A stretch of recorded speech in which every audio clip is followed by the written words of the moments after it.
আসসালামু আলাইকুম, it's me Saddam Chowdhury. Hello everyone, সবার কি অবস্থা আছে? সবাই অনেক ভালো আছেন আলহামদুলিল্লাহ। আপনাদের দয়া ভালোবাসা আমিও অনেক ভালো আছি। সো গাইস, আজকের ভিডিওটা অনেক ইন্টারেস্টিং যে তো গাইস আজকে আমি আপনাদেরকে আমার পুরো গ্রাম দেখাবো। É difícil, ela não se dá minha cabeça.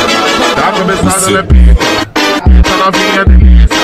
Ela tá de marquinha difícil. I am back. So guys, প্রথমে দেখতে পাচ্ছি আমার মামা ভ্যানে করে কি নিতেছে। এটা এখানে দেখতেছি মামা ভ্যানে করে একটা বড় সড়ো একটা দোকান দিয়ে ফেলছে। তো এখানে দেখতে পাচ্ছি আমাদের এলাকার কিছু মুরব্বীগণ এখানে বসে রয়েছে। তো আর কি মনের সাথে আড্ডা দিতেছিলাম। তো মামারও বলতেছিলাম, মামা যেহেতু আইসা পড়ছি, তোমার নানান রকমের চানাচুর নানান পদের চানাচুরটা তো খেয়ে যায়। তো মামারও বললাম, মামা যাও বানাও কয়েকটা। তো এখানে আমার দেখতে পাচ্ছেন আমার বন্ধু এখানে কি করতেছে, তোর একটু হাসাইতেছিলাম। তো মামা এখান দিয়ে কাজ চালু করে দিছে। তো অলরেডি মামার মনে হওয়া শেষ, যার কারণে উনি পেপার চিপতাছে আমাকে দেওয়ার জন্য। তো দেখি মামা কি দিয়া বানাইছে, আমরা এখন টেস্ট করবো মামার খাওয়ার চানাচুরটা, নানান পদের চানাচুরটা আমরা খেয়ে টেস্ট করে রিভিউ দিব। কিছুক্ষণের জন্য আমরা রাপচান্দার ছোট ভাই হয়ে যাব।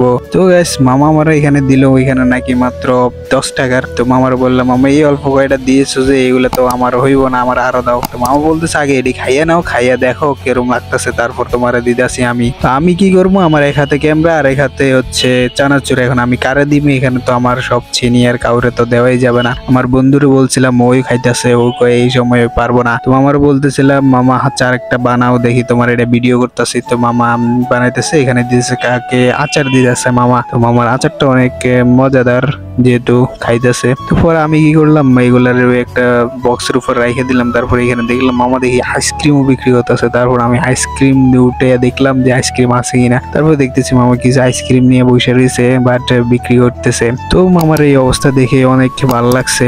মামার এই অল্প ব্যান্ডটাই অনেক বড় একটা দোকান দিয়ে ফেলছে, তো অনেক ভালো লাগছে। তো আসলে অনেকে অনেক কষ্ট করে জীবন যাপন করে। তো মামার এই কিছু উদ্দেশ্য জিজ্ঞেস করলাম কিরকম চলতেছে।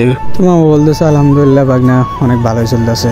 তো আর কি আজকের ভিডিও এই পর্যন্ত। ভালো লাগলে অবশ্যই লাইক করুন, শেয়ার এবং চ্যানেলটা সাবস্ক্রাইব করবেন। ফেসবুক থেকে দিয়ে থাকলে ফলো করবেন, এজ একটা লাইক করে দেবেন। ভিডিও বানাতে অনেক কষ্ট হয়ে গেছে প্লিজ। তো আল্লাহ হাফেজ, ভালো থাকবেন, সুস্থ থাকবেন, নিজের শরীর দিয়ে খেয়াল রাখবেন। নেক্সট ভিডিওর জন্য অপেক্ষা করুন।